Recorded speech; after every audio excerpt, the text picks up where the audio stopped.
As we enter the height of this hot, humid summer, more and more of us will be heading to the beach.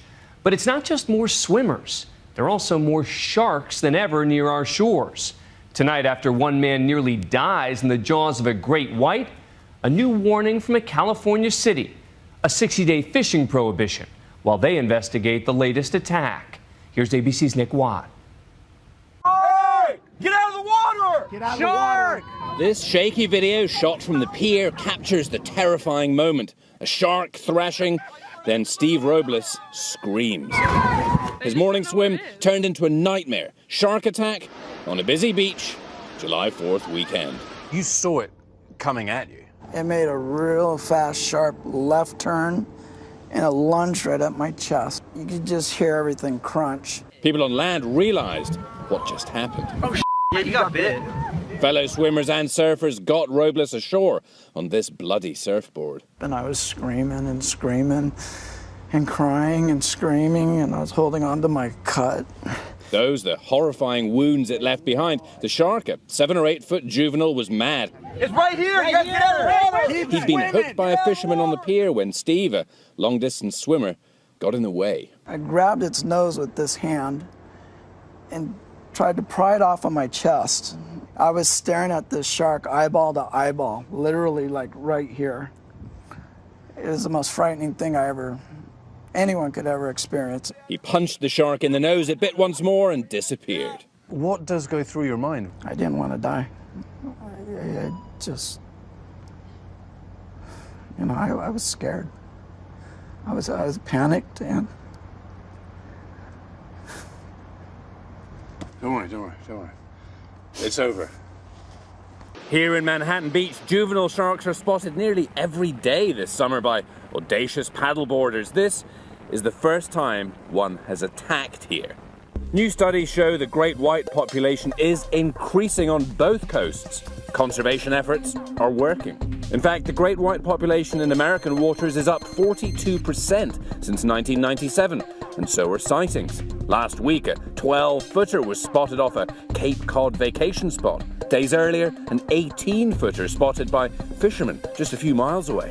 But shark attacks are still extremely rare. There were just 47 in American waters last year and only 1 fatality. Throughout the world, it's actually very rare, considering how many people enter the water to how many times the great whites actually swim by. Very, very, very rare. Your odds of getting killed by a shark at the beach are 200 million to 1. Sharks, we are not on their menu. But how best to avoid being the next Steve Robles? The golden rule: don't be an idiot. Do not antagonize a shark. You don't bother them, chances are they will not bother you. But more and more, it seems people are taking chances with sharks just to get a glimpse or even a close-up encounter.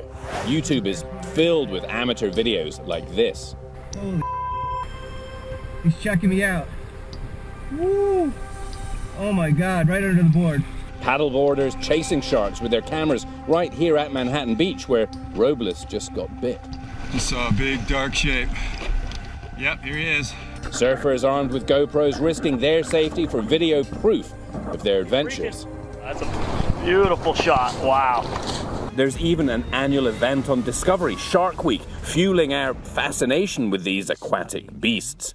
Here's a young great white in one of their upcoming specials, similar to the one Robles encountered. Sharks, they're juveniles, but they're going for these birds that are on the surface. It's believed these juveniles come to the surface for hunting practice. Can you close me up?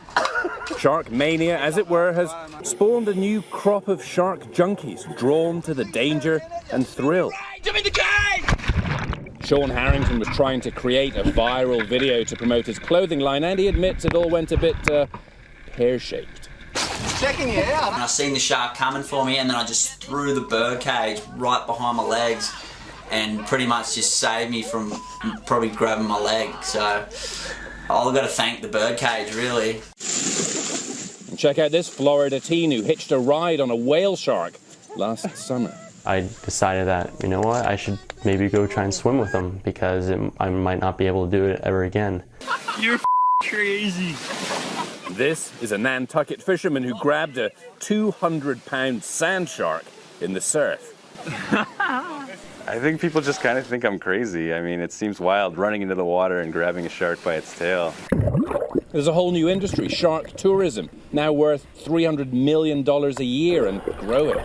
Nick. I went cage diving with great whites in South Africa a couple of years ago, but even that's a bit old hat these days. My brave and brawny colleague Matt Gutman went diving with tiger sharks in the Bahamas, wearing nothing more than a wetsuit.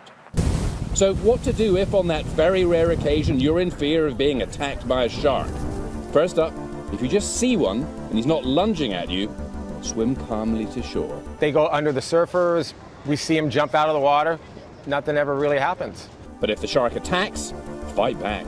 Punch it on the nose like Steve Robles did. It was just instinctive. I knew I had to get that thing off of me. It has all its electrical pulses in its nose, and that'll really whack out the shark. Unfortunately, the teeth are pretty close to the nose. And if it bites, gouge at its gills and eyes. You have to keep a cool mind, and if you can, that's the best way to do it. And back to poor old Steve Robles. He was just in the worst place at the worst time. Shark! Get out of the water! Get out of the water! Juvenile great whites do not attack humans. This apparently only the second recorded case, and Robles doesn't blame the shark. He blames the fisherman. It was that guy that was agitating that shark that caused all this. Many beachgoers this weekend agree with Robles. It sounds like out of fear he attacked a person because he was scared for his life. Putting surfers' lives in danger shouldn't be allowed, so I think it should be banned. Some eyewitnesses say they've seen fishermen purposefully attracting sharks. Fishermen like to have the thrill of catching the fish, the big fish, the fighting of the fish. Which takes us back to the golden rule. Don't antagonize them, and chances are they won't attack you or anyone else. I just got really lucky. I'm getting a second chance. For Nightline, Nick Watt, ABC News, Manhattan Beach, California.